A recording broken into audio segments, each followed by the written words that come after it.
Good morning. Welcome to Becerra de Meneses, your second home. Um, as you all know, we are an association. It's a non-profit organization, 501c. We only function strictly through volunteers and donations. And our mission is to study Spiritism and promote the practice of spiritual and material charity. Our phone numbers are 305-477-4148. And our email is info@spiritist.com. Our website is www.spiritist.com. As every Sunday, we're broadcasting live, so please, the phone's off or in vibration. Thank you very much. And today, we're going to be reading chapter 1 to 2 from the book Our Daily Bread. This book was written by Francisco Candido Javier, and it was dictated by the Spirit of Emmanuel. Today's chapter is Sin and Sinner. Beloved, do not follow evil, but the good. The one who does good is of God, but the one who does evil has not seen God. This is in John 11. I guess it's chapter 3, John 11. Human society should not divide itself into camps where the good are on one side and the evil on the other side. Instead, it should live as a huge family that includes spirits that have begun to understand the Father and spirits that have not yet managed to sense Him. Of course, for many years to come, the words evil and wickedness will continue to appear in dictionaries defining certain mental attitudes of low order. However, one must agree that the question of evil has been receiving new interpretations in human knowledge. The evangelist gives us the correct idea about evil. John does not say that wicked individuals have been exiled from our Father or that they are kept apart from creation. John merely affirms that they have not seen God. This does not mean that we should just fold our arms before the poisonous weeds and pestilent areas on our path. However, it does oblige us to remember that the farmer does not pull bushes and debris from the soil in order to leave it full of holes. Many believe that fallen men and women is someone who must be annihilated. But Jesus did not look at it like that. Whenever he lovingly addressed the sinner, he knew that before anything else, he was facing an unwell, unhappy person from whom the distinguishing marks of eternity could not be taken. Fight crime, yes, but help the individual who has become entangled in its dark web. The master pointed out that the constant battle against evil, but he awaits true fraternity among humans as the sublime milestone of the heavenly kingdom. In today's reflection, Emmanuel mentions that human society should behave and act like a big family and not be separated into groups of good and bad people. Emmanuel points out that John the Evangelist did not say that evil or sinful individuals should be kept apart from creation, but rather they should be looked at as individuals that have not seen God yet. Emmanuel also mentions that when Jesus addressed the sinner, Jesus knew he was facing an unwell, an unhappy person who has entangled, who was entangled in a dark web. Even though we face a constant battle against evil, Jesus expects true fraternity among humans as the sublime milestone of the kingdom of heaven. And with those beautiful words from that chapter, I'll ask you to help me out with a little prayer. Take a deep breath, close your eyes, relax in your chairs, leave behind all the issues, all the problems that we experience during the week, and let's thank the Lord for all the blessings that we get every single day. The air we breathe, the light, the sunlight that we can enjoy, the trees, the flowers, the birds, our families, our children, all those blessings that sometimes we take for granted and we just don't see.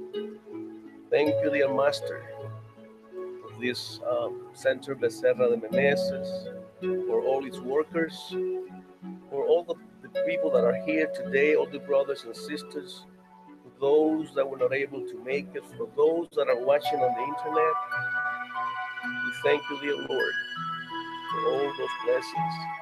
And we ask you, dear Master, to share your light among us, your mercy, your love, to guide our steps every single day so that we can do the right thing, the right decision.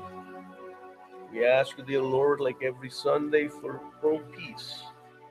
We ask you to enlighten those leaders of the world that were chosen by the people to help them, to feed them, to be good to them. We ask you, dear Lord, to share your light upon them so that they can realize that only peace and love will achieve peace.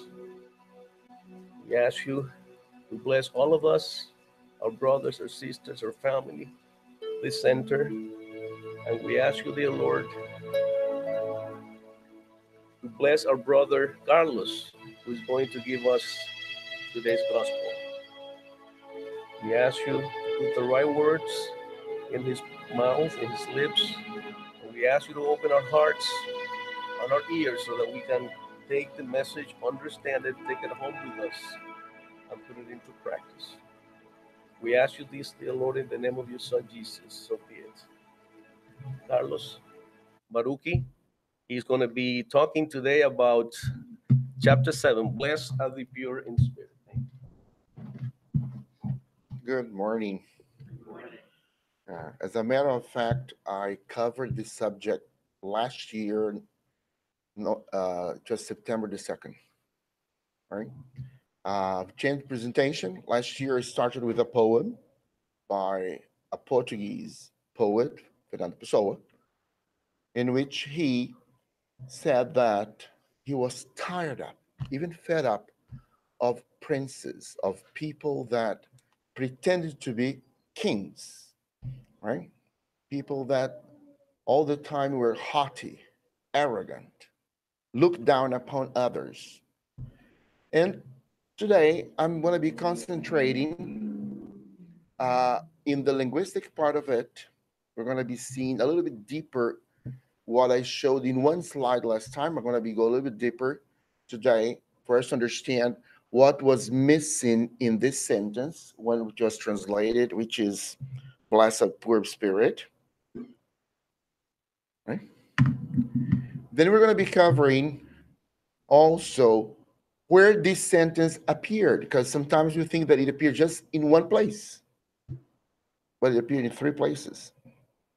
And then we're going to be seeing in the Old Testament, in the other part of the, the, the New Testament, where this sentence is interpreted as well. Right? And then we're going to go into some Spiritist book, sentence from Kardec, sentence coming from the spirits, sentence coming from Joanna de Angelis, sentence coming from Emmanuel through Francisco Xavier, to see how they enforce the message. Why I'm telling you all this in the introduction is just for us to realize that the revelation of this eternal truth has been dropped from heavens in different times in history, in different locations, through different people's mouth, and we are still sometimes deaf if we don't pay attention to it. But it's not once it was said and never anymore. So it was really repeated several times, right? Now, blessed are the poor in spirit. This is the chapter 7 of the Gospel according to Spiritism. We're going to be locating it at first because Kardec, on purpose, he does an inversion because this is the very first beatitude. When you read the Sermon on the Mount, that's the very first one. Kardec, on purpose, chose to present after introducing blessed are the afflicted and after introducing the consoler, Jesus Christ as the consoler, right? Which is the real gift of Spiritism. Because the consoler, the Holy Spirit, it is mentioned in the Bible, it is mentioned in the New Testament, but the real description or the full coverage of it, it comes with the third revelation, right? And Kardec decides choosing, let's talk about the afflicted ones, because affliction is an encompassing state of soul and emotion that can be classified with different specific kind of afflictions. And after presenting this state of affliction and saying that it is blessed to be afflicted because your affliction is bringing you to me, you are no longer entertained by the external world, being pulled apart, but because you're feeling this obstacle, this hindrance, or this fact that happened in your life, this accident, or this divorce, or this loss of a job, or the loss of a human being or family. So that's a moment that you're getting closer to me. And then he introduced the consoler. It was really didactically done. You know that he was an educator, right? Basic background in biology, but he was also exposed to Pestalozzi in Switzerland. So he learned a lot about education and pedagogy, okay? Now, so we are going to be following exactly, I believe that last Sunday was the Consoling Christ, right? And then it will come like, it is like this. This was what came before. It is in light gray. I'm just placing the sequence. And what's coming after the other three Beatitudes, because the other ones are going to be continued with Jesus' principles and maxim. And it's very important to get the context of the book and then have the context of history, be it Old or New Testament. Okay? Now, coming to the sentence, the very first one that appeared before the one that is the title of this chapter, it read, "Blessed are you, the poor, for yours is the kingdom of heaven." And this is known by reading Luke, because the previous sentence, which is the head of the chapter, it comes from Matthew, right? So the first time that Jesus said, he said, first he placed you, and then it was not the word poor of spirit, okay? It's just the poor. Then comes Matthew, in which we have the poor in a spirit or of spirit. It depends on the translation, okay? Now, the first one that we don't talk much, it is very well known as the Sermon of the Plain. This was when Jesus was in a plateau. He was not on the mountain, and it comes before. And he was addressing the 12 people that he have chosen, the apostles. Okay? It was a sort of inner circle, and it was really a kind of a rehearsal to address the whole people. So he was in his very intimate place talking to the 12. And then we know the Sermon of the Mountain. This one here, I said that it was like a rehearsal, right? That was meant partially to introduce the 12 to a great number of followers. And the other one that we know is really a much fuller body of Jesus' instructions. Okay?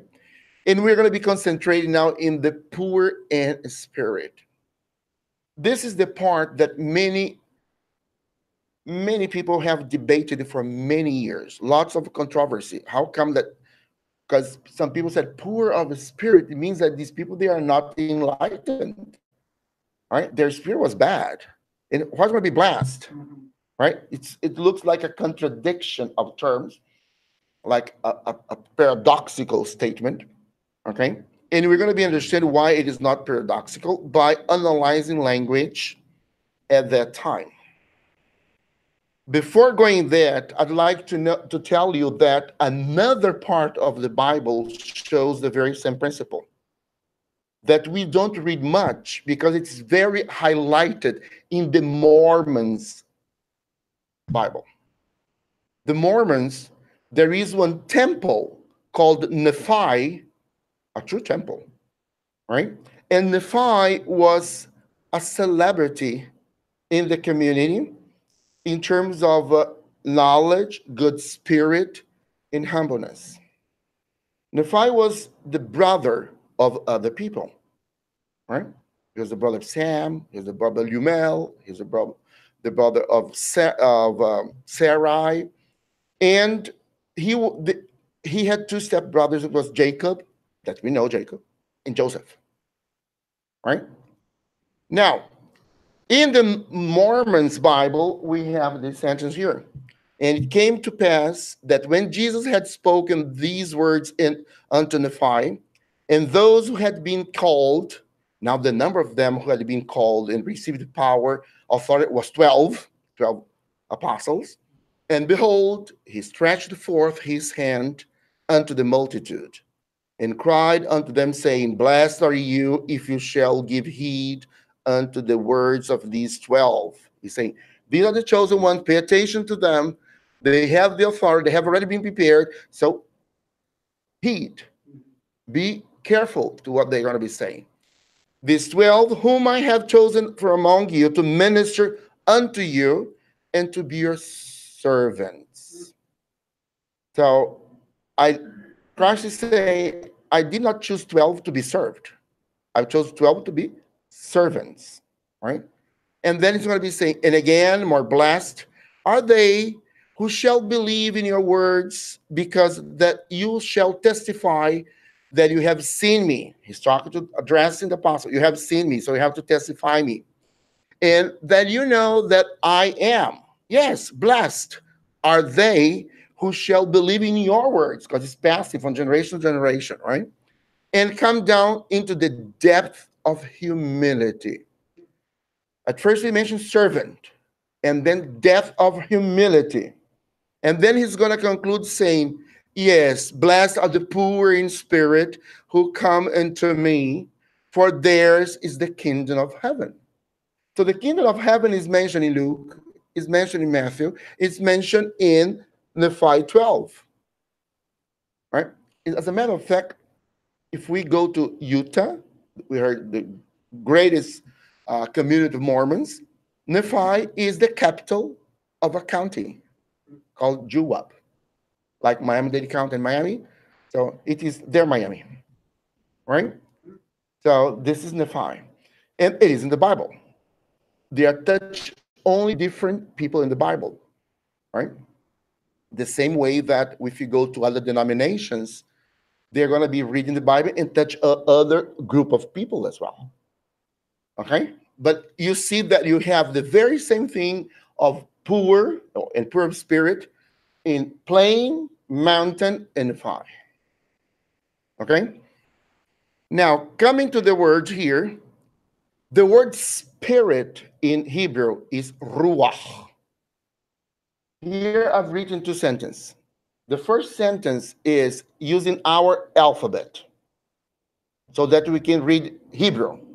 So if we read the sentence in Hebrew, blessed or poor of the spirit because they're king of heaven, it is Ashrei ani ruach spirit, shelaham hit malchut hashamayim. And down there, it is written in Hebrew with using their letters. Okay? What is in yellow is ruach. In Hebrew, we use only consonants.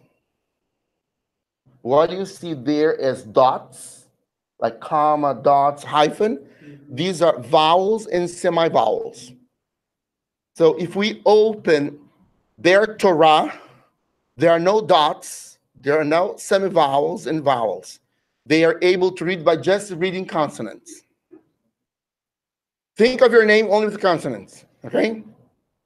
Now, and as you know, it is from here, there. It's left to right, not right to left. Okay? So they read like this. So that's why it's Asher and in Ruach. The third there is the third come this way here. Is that okay? Now, why I'm saying this to you? Because have a look at the word before. Aniye, right? This is going to be the poor on spirit. And the word rach has also the meaning of pride. So when you're poor in pride, it means that you are humble. You are not rich in pride. You're not full of pride. You are deprived of pride. Is that okay? And there is also one thing that we have to pay attention. The original sentence has one word that is not here. You know that when you say lost in translation, when you start losing in translation of so many languages, because this came to us from Greek as well, right? The spirit in Greek, we know, because it is in the spirit books, in the introduction, is daimon. Daimon is spirit. The word daimon in Greek is a spirit. When you read the introduction of the gospel, when there is a chapter dedicated to Socrates and Plato, they talk about daimon. Daimon was spirit or angel. And you know that there is a fallen angel. And there comes the demoniac. Demon. You know?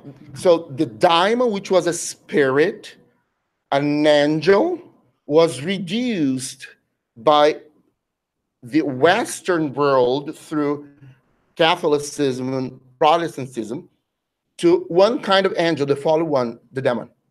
But the original word daimon has no negative or positive connotation. It is spirit. No matter the caliber, no matter the level of evolution, it's a daimon. Okay? So according to them there, like Socrates, he already understood that there was bud and spirit. There was a spiritual world for the diamonds. But he didn't mean the devilish, mean diamonds. Okay? The spirit. Now, when you come back to to Hebrew here, you're going to see that the original sentence has something between Eni and Ruach that is missing, that I'm going to be presenting now with another color. Have a look at the blue color. Right? This is the unch. Unch, very important word, because we know the word in Spanish and Portuguese, constricción, acto de constricción, which is repentfulness. So it is blessed are those poor in spirit and that have repented themselves. So because contrite means feeling, showing sorrow, remorse for a sin or shortcoming. So regretful, repentant. That's why they are blessed. Okay? So the whole sentence that is missing in translation, it comes, I'll go back just for you to see here. I'm going to be introducing between the two yellow. I'm going to be introduced on. The first yellow became ani and lost e by ellipsis. When you eliminate something, you ellipse, right? And then that was the original sentence. Any unhnurach, the poor and contrite in spirit. But not only you were deprived of pride, you are ashamed, repentful. That's why we're going to become blessed. Right? You remember the prodigal son? In the very beginning, he was very proud. Give me everything. I'd like to do it with my own way. Oh, it came a time that he was repentful. And then he came back very humble. Humbler than his brother that was trying to get things and say, you should praise me because I was together with you, Father. I was the one taking care of it. So it was full of I. All right? In humble, it is full of you. Second, full of us. So the more I have inside me, the less you I have inside me. Right? So I need to deprive myself of pride to pay attention to others. Okay? Is that clear so far? Now,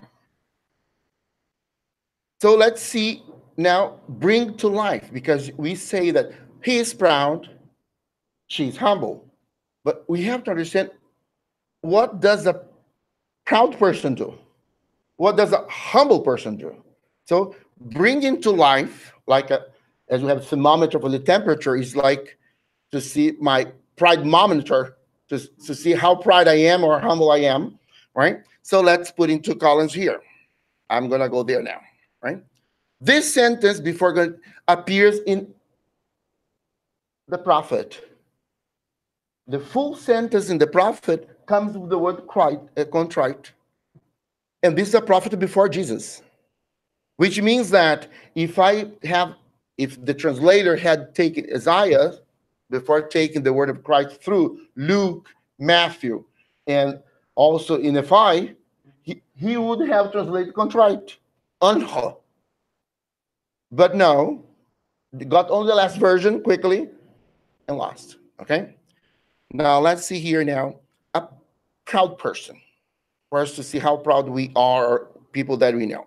A proud person is so small, right? Wow. I'm going to read it loud. So a proud person worries about his and her appearance because he or she wouldn't like to lose face. He's all the time being polished because it's like mirror, right? People cannot see different image than what I project.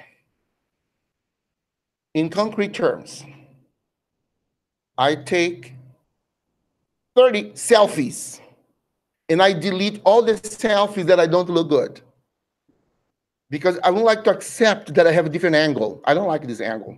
Oh, my mouth is too much open. Oh, I'm frowning. So I just keep this. It has to do with vanity and pride because I don't like to show me as I am. So it's whenever I delete on a daily basis, I am eluding or deluding myself. I'm creating an illusion that I'm beautiful like this. You know? Or I don't like my photo in the passport. Right? Or if I like my photo, I show everybody my passport. Okay? So this is one of the characteristics here. The other one is this person controls himself all the time, because if I do not control myself, I'm going to be let go, or I'm going to be showing up something that is not in my favor. Right? I'm not going to be accepting limitation. A pride person has no limit. It's always above all. Because if I accept that I have a limit, I'm being humble. So I know it all. I'm the best in this. I have the last word in the decision. Right? Or I'm going to be saying, I like your interpretation. However, you forgot to say something. Then I show myself. Right? So this is a characteristic. Okay? Display no attitude. That is all. Compare himself with others all the time. Because I need to keep others below me. If I do not pay attention to others, perhaps I'm getting lower in perception. So others are important as a reference because I have to outdo them, to surpass them.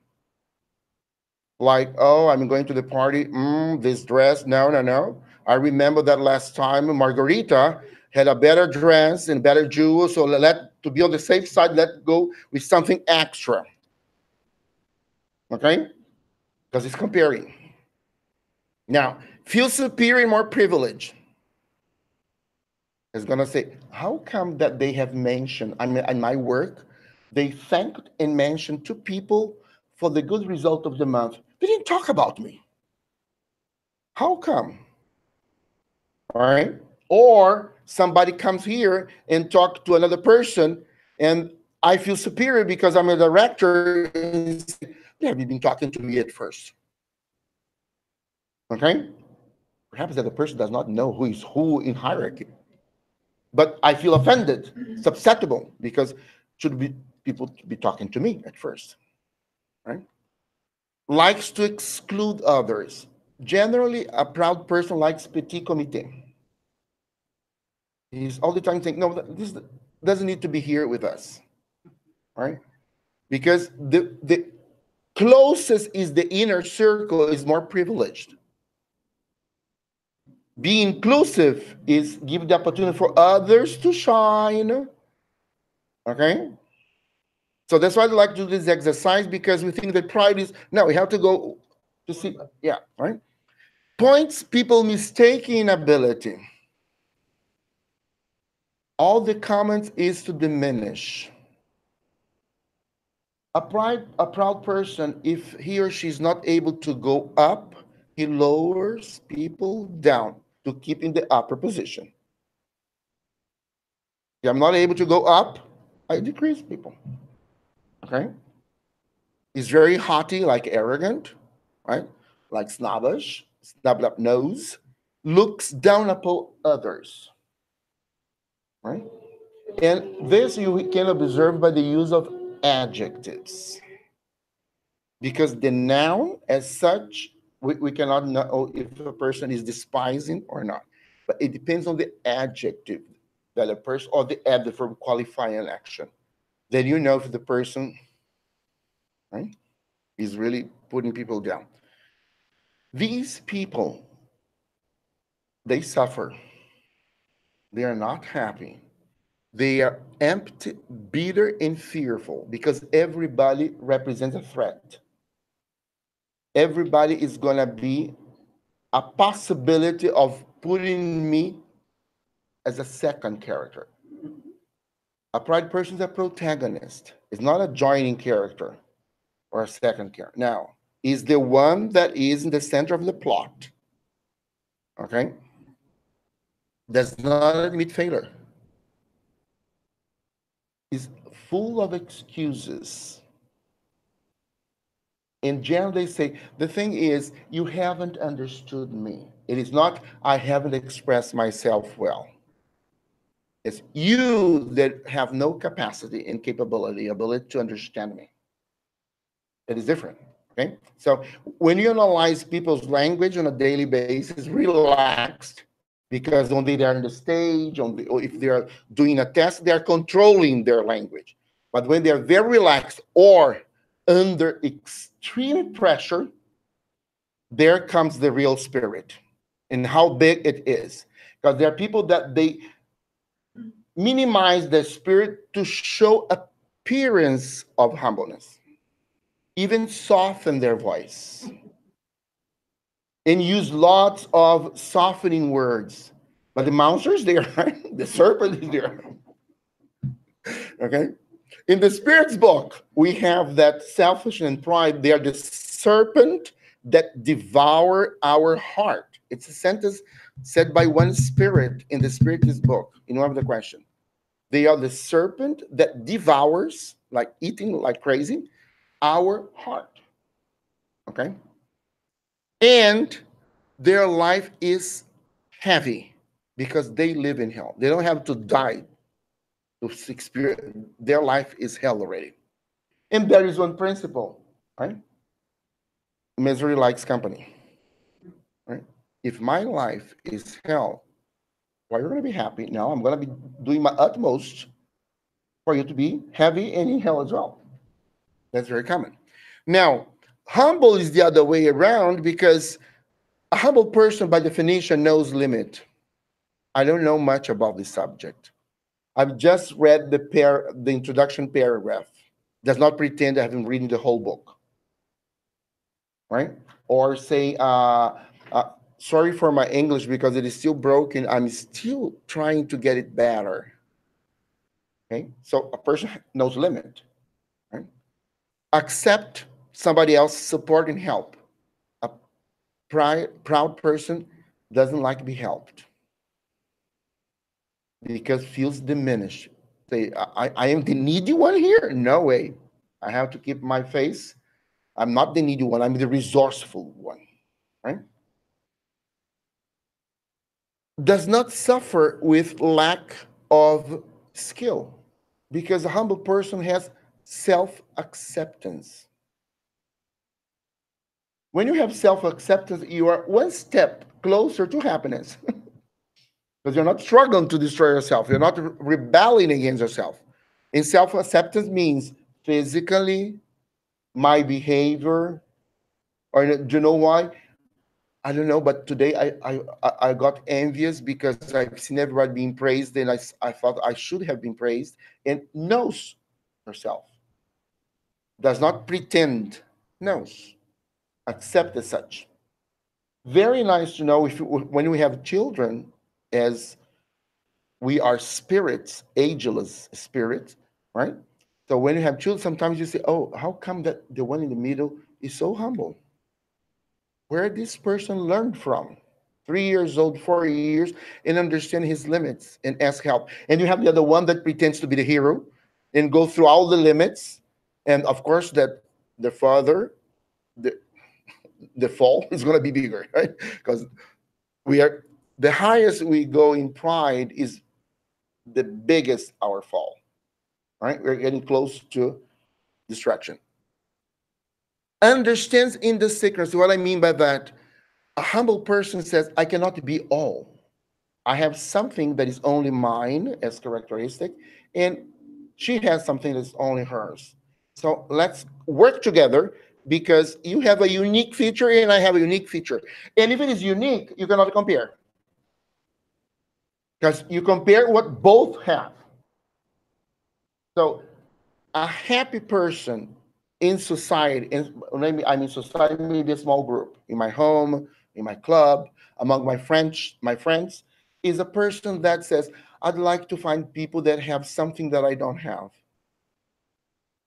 It's not going to be comparing, it's going to be complementing, adding, and learning. Now, if I look people that are really like me, I'm going to be comparing. I'm going to be envious. I'm going to be angry. I'm going to be frustrated because someone has more than I have, be it materially or in terms of attitude, personality. Okay. Now, simple, meek. Remember that there is a chapter, blessed are the meek and uh, love, peace loving person, right? One of the attitudes. So being meek, tender in character, suave, right? So this is a humble person because he does not have to guard against anything, right? Sees the value of hard moments because hard moments mean I am growing, I'm learning, I'm not avoiding hard moments or pretending that I can overcome, right? And does not resist. Joanna the Angel says very well, for example, if I have a big rock in my path, if I'm pride, I like to destroy the rock. I do the utmost to convince everybody that's a bad thing. I'm not even try to go around. I'd like to go over by destroying. If I'm a humble person, I start thinking, I'm not able to do it by myself. I have to convince somebody else to find the way of dealing with it. And then all of a sudden we are celebrating our own victory together because you've managed to move a little bit or just going the other way around or using a rope or whatever. So it is different, the attitude before. The rock is the same. What changes how we react to the rock. Okay? Now, surrenders before God. A pride person cannot surrender, cannot submit, cannot yield to God because he is full of himself. She's full of herself. She competes with God. Her attitude is godlike. So for us to surrender, we have to be humble. There are two words that are very important in Jesus' mind. It is obedience and resignation. There's a beautiful book about resignation, right? But this, like, when I know my limit, I know up to here, it is God's help that I need. Up to here, I'm going to be jumping in the void because I believe. If you take a child in a swimming pool, perhaps the maid doing, come on, jump on me, and the child like this, and then appears the father, come on, he or she throws herself. This is faith, believability. I'm going into the void. Somebody's going to be helping me. So this is surrounding, right? Same thing here. I know that I'm in bankruptcy. I know that I lost job. I know it's going to be a hard time for me, and perhaps an opportunity, because blessed are the afflicted, opportunity for me to learn something or to change something. Or said, you know what? After 48 years or 55 years, I have worked like crazy, and now I'm going to be learning to be good to myself, to pamper myself, to respect my body limit. Because sometimes we don't respect body limit because we are proud. We're proud, right? We're a hero. We can do everything. But age is already telling you you can no longer do that. Right? But this is perhaps I need to learn self-respect. And perhaps I do not respect people because I haven't learned self-respect. If I not respect myself, why should I respect you? It's going to be, I cannot do or give what I don't have or I don't do with myself, right? And humble all the time is an eternal learner. All the time. We're going to be changing your position, or we're going to be doing something else here. You're no longer be reading the opening reading, you're going to go to the canteen. So everything say, oh, another perspective, or it is time for me to relax a little bit. I was very anxious all the time, preparing the reading, preparing the study. So that's an opportunity for me. Let's use like 5-6 months of socializing, listening to people, collaborating in other activity that is not really squeezing my brain or my spirit, and then I come back in a different way. You see what I mean? So this is a eternal learner, right? Let's the gospel change his life. Because if I read the gospel, I may read a lot, like mine is in pieces, right? Almost falling. But if it does not change me, I haven't learned. I have more knowledge. It is different. Knowledge accumulation or storage is one thing. Learning is changing in behavior according to what I read, I saw, I discussed, according to the workshop, whatever. I may go to all federal seminars of the Spiritism Center every year. And then there I listen again to Divaldo, listen again to Ododa, listen again, right? And then I continue to do the very same thing. So I'm more educated mentally, intellectually, but doesn't mean that I have changed, right? And this is not a spiritist concept, this is a pedagogy, education. Learning is changing from A to B. If there is no changing from, the learning process hasn't taken place. I have just developed my capacity to store of memory, right? Store data. Okay? Now, of course, the humble person does not live in hell, live in peace, feel blessed and fortunate. That's why it's incompatible. You cannot be in the kingdom of God if you're full of pride. You have to be humble and to understand sometimes that what is surrounding me is really crazy, and perhaps what I can do now is pray. Perhaps what I can do now is listen to people that are really in the abysm, right? So this is a state of grace. It is fortunate, okay? So what does poor spirit not mean? It doesn't mean that we are mental or emotional poverty, that we are inferior, that we are base or mean. It doesn't mean devoid of intelligence. It doesn't mean lack of manners, nobility, or spirituality. It doesn't mean superficiality, shallowness of idea, or lack of depth. It doesn't mean frailty, fragility, pettiness, or violence. What it means when you say poor of spirit and contrite, simplicity of heart. That's why you have come to me, all the children, not because children are innocent, because children are spirit, ageless spirit. But at that time, it's very simple in terms of mind. Okay? Children, they are not afraid of making mistakes. You have ever heard this say that, oh, it's easier to learn a language when you're a child? It's not because the child has a fresh mind. No, the mind is ageless. This mind is not 0 kilometers. This soul is not 0 kilometers. The body may be, but this ageless. But this person at that time of age is not worried about they're going to be criticizing me. I have to pretend to be the best one. No. That's why they make mistakes and they learn faster. Right? Because they know my limit and I go. They're happier. Okay? There are many adults that are unhappy because they're afraid of making mistakes. Right? Poor in spirit, that is poor in being proud and being contrite, it is moral quality. It is submission to God's will and gracefulness, because I feel fortunate. If I am remorseful, regretful, I'm halfway. It is far worse when you do something wrong and you do not realize. Being remorseful is the very condition for you to change. Okay? And I accept total dependence of them. And then comes the sentence that says, the ignorant persons who possess such a quality will be preferred to the learned who believe more in themselves than in God. So a simple person that's not so much educated may be far morally developed, far happier, far more in peace, far more dependent on God, and far more close to the kingdom of heaven. Right?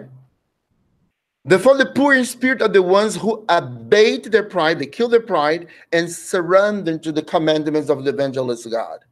They decline we decline our own will and renounce our wishes and do that. In everything we express. I'm not going to be putting Mary in the spot. For example, I overheard there was a decision to be made, and immediately she said, what is better for you? What is better for you means I'm not in the first place. So decide how it's going to come, but you are going to be well, so we can move together. This is, I just overheard. This sentence means I'm displacing myself out of the equation and do as it fit better for you. Okay? Being poor in possession does not entail you being poor in spirit.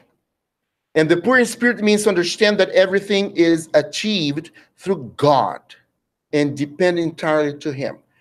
I'm going to be bringing sentence from the Old Testament that's going to be saying the very same thing. Human being has been repeating for 1,000 years the very same thing. That is, everything is achieved through and dependent entirely on. Glory is to Him, not right? This is the grandest humbles of all.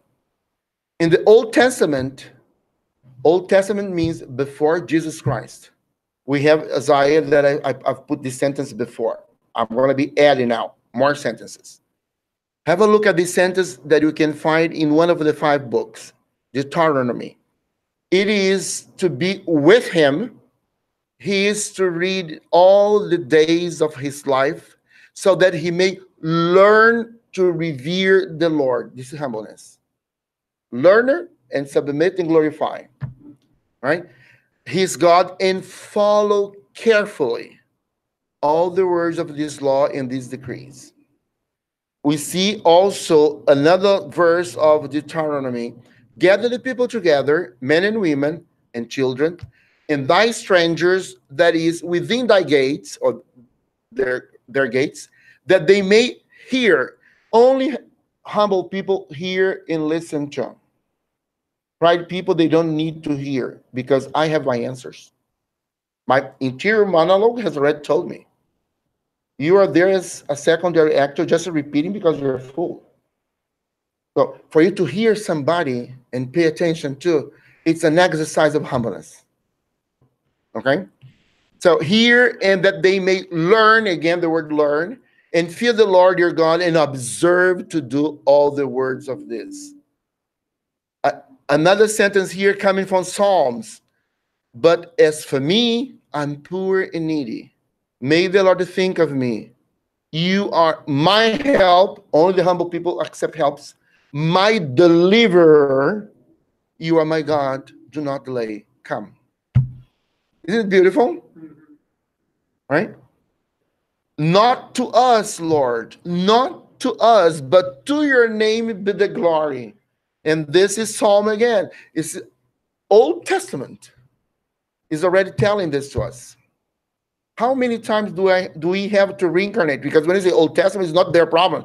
I know that I was there as well, right? But what's the moment of my reincarnation that this is going to be already a fact in my life, not only words in the past? New Testament, you have this. Through him, remember that through God, everything, through him, all things were made. Without him, nothing was made that has been made. In him was life, and that life was the light of mankind. This is John saying, the light shines in the darkness, and the darkness has not overcome it. Where there is light, darkness cannot invade. Okay?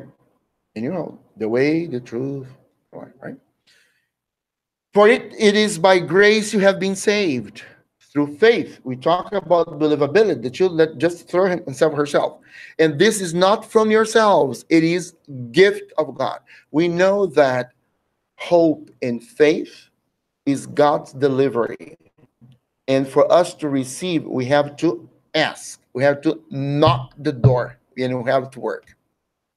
Because if we don't ask, if we don't work, and if we don't knock the door, if we don't do that, we are not servants. We like to be served. It's a different position. Okay? When we are praying, for example, I always say, I hope the world is not blinding me. Because perhaps my title, my name, my history, my diploma, the praise of my job, or the applause, they are blinding me. And we have to say, God, give me discernment to understand where light is, true light. Because the other one glitters, but it's not gold. Glitters and blinds, okay? Rather, he made himself nothing by taking the very nature of a servant. Philippines. This is Paul addressing the Philippians and talking about Jesus. Being made human likeness and being found in the appearance of a man, he humbled himself by becoming obedient to death. Jesus was already pure spirit. There was no more death and reincarnation. Humble himself to be obedient to death, dying as if you're the first time. Isn't it magnanimous? Because we don't like to go back. Like in company, I'm the president. I'm not going to be serving coffee, right? This is a petty example, but now I have to come back and do the journey again to show, to model for the other ones. And I'm going to be obedient to the death of the flesh, thing that I was not expected to do any longer as Jesus Christ. It's beautiful, man, right? Just as the Son of Man, who is Jesus, has not come to be served, but to serve. This is Matthew. Okay? We have more sentence about here that you can see. At that time, Jesus said, I praise you, Father, Lord of heaven and earth, because you have hidden these things, the eternal truth, the light, from the wise and learned, because the wise and learned, which are the Pharisees, right, and the other ones that we have there at the time, they were very proud of their learning. It is limited to a group, not access to everybody. Remember the time that even in the traditional Catholic Church, it was the domain of of the priests to read the Bible and to know one language, because it's not for everybody. So it was this exclusivity that we still remained with that. Jesus called a little child to stand among them, and then he says, "Truly I tell you," and he said, "unless you change, not become like little children, you'll never enter the kingdom of heaven." So you have to become like little children. Whoever humbles himself like this little child is the greatest in the kingdom of heaven. There are two maxims, two precepts, principles, right? Moral. Let the one who wants to become the greatest be your servant.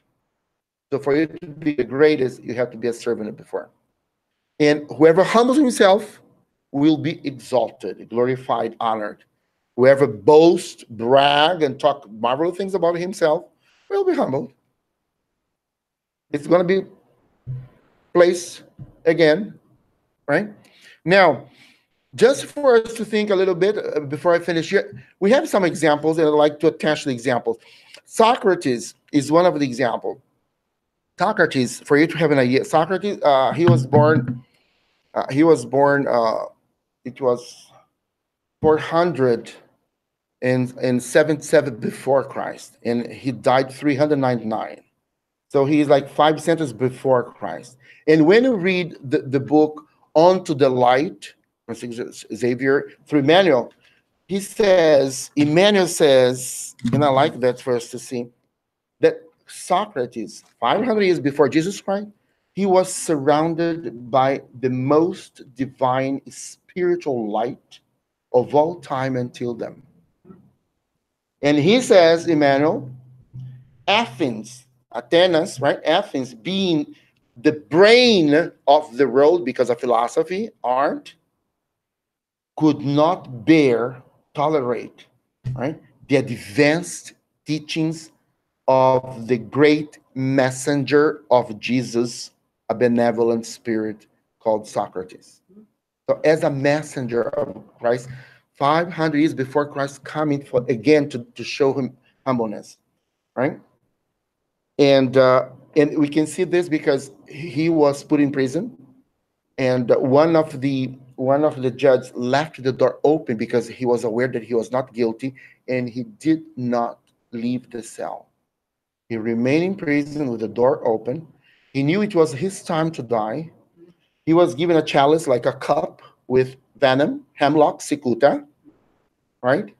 And his wife, Xantippe, his wife says to him, "Don't you understand, Socrates? The judge sentenced you to death." And then he answered, "All of them I sentenced to death by nature. Everybody's going to be dying. So through the venom or a cup, everyone's going to be dying. The thing is not to die. The thing is what I'm going to be bringing with me, right?" So this was a very good example of humbleness. We have the story of Paul Stephen that you know is an example of humbleness. We have the example of Good Samaritan that is very humble to help the other one. We have the adulterous woman, right? And we have also the prodigal son. This is a picture of Rembrandt, and you have it in the bookstore, this book. Okay? So basically, to finish, I'd like to finish with this. Humbleness is the hidden ingredient without which our daily bread turns stale and sour invariably in our mouth.